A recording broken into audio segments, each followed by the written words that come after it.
अस्सलामुअलैकुम। तो इस वीडियो से हम लोग अपना लैप्लास ट्रांसफॉर्म शुरू कर रहे हैं।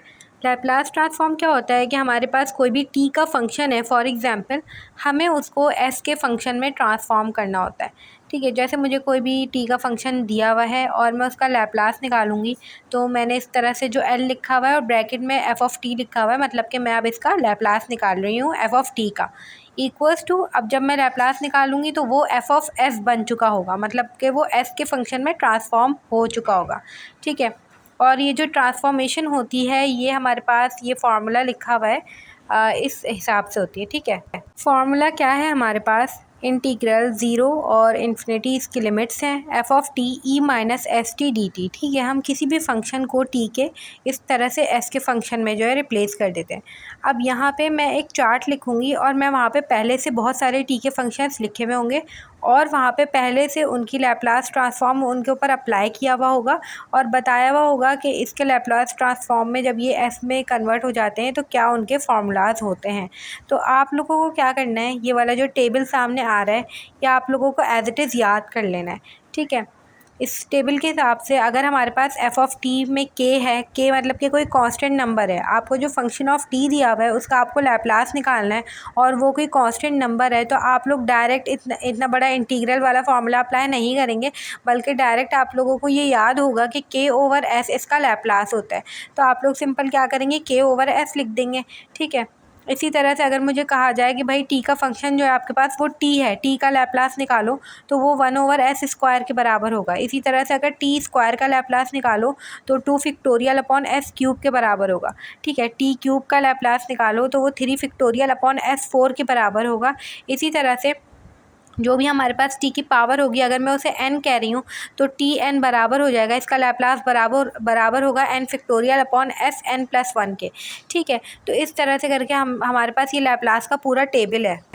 अब देखें, ई ए टी मतलब कि ई की पावर टू टी दिया हुआ है, ये आपके पास टी का फंक्शन है, कहते हैं भाई इसका लैप्लास निकालो, तो आप क्या करेंगे, वन अपॉन एस माइनस ए मतलब एस माइनस टू, ये इसका लैप्लास हो जाएगा। ठीक है, इस तरह से ये सारे नीचे लिखे हुए हैं। अभी के लिए फ़िलहाल बेसिक के लिए आप लोग इतना ही याद रखें।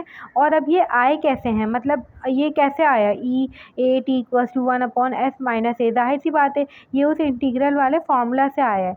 तो अब मैं क्या करूँगी कि यहाँ पर से एक या दो जो है करके इसको सॉल्व करके हम लोग देखेंगे कि ये जो है किस तरह से आया है। ठीक है, तो यहाँ पे सबसे पहले मैं एज अ कांस्टेंट नंबर जो है वो वन लूँगी। ठीक है, और फिर इसको सॉल्व करते हैं।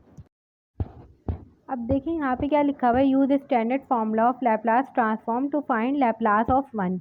ठीक है, तो यहाँ पे हमें असल में क्या फाइंड करना है, एफ ऑफ एस फाइंड करना है। ठीक है, जो कि हमारे पास होगा लैप्लास ऑफ वन, मतलब कि Laplace of F of T.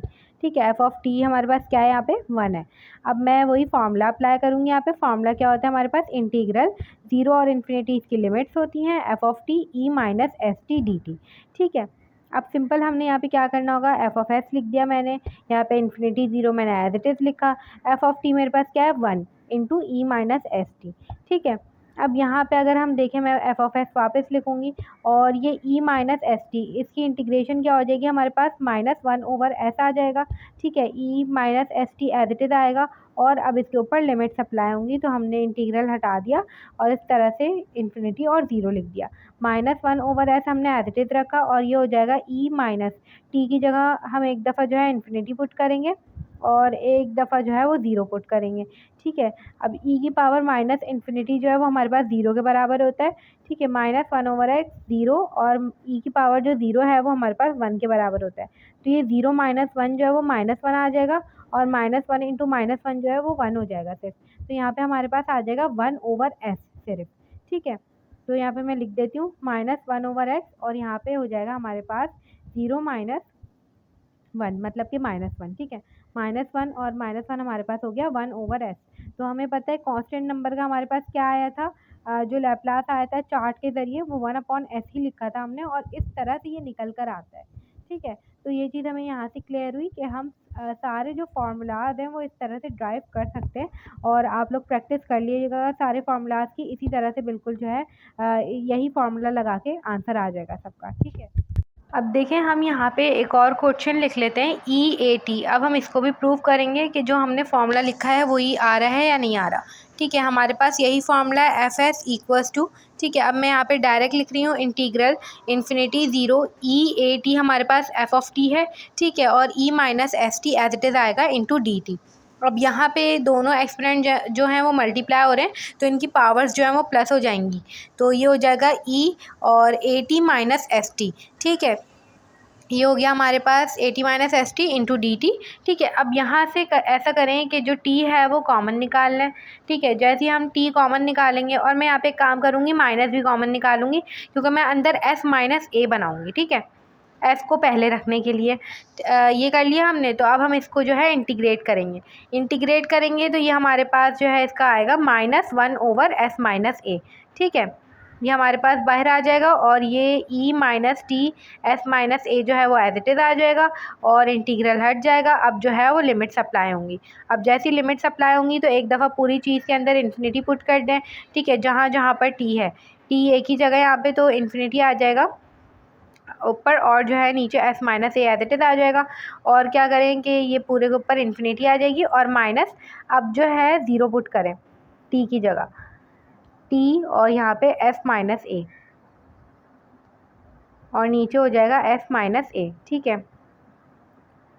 तो जैसे ही हमारे पास यहाँ पे इन्फिनिटी पुट होगी पहले वाले में t में, तो ये हो जाएगा -e माइनस इन्फिनिटी, और हमें पता है ये जो e माइनस इन्फिनिटी है ये ज़ीरो होता है। ठीक है, तो ये हो जाएगा ज़ीरो माइनस, और दूसरे ब्रैकेट में जब हम t की जगह ज़ीरो रखेंगे तो वो हो जाएगा हमारे पास e0। ठीक है, तो ये हमारे पास बराबर हो जाएगा 1/s माइनस a के। इस तरह से हमारे पास ये प्रूव हो गया है, और हम इस तरह से सारे फार्मूलाज प्रूव कर सकते हैं। तो अब जो इसके क्वेश्चंस हैं वो हम नेक्स्ट वीडियो में करेंगे।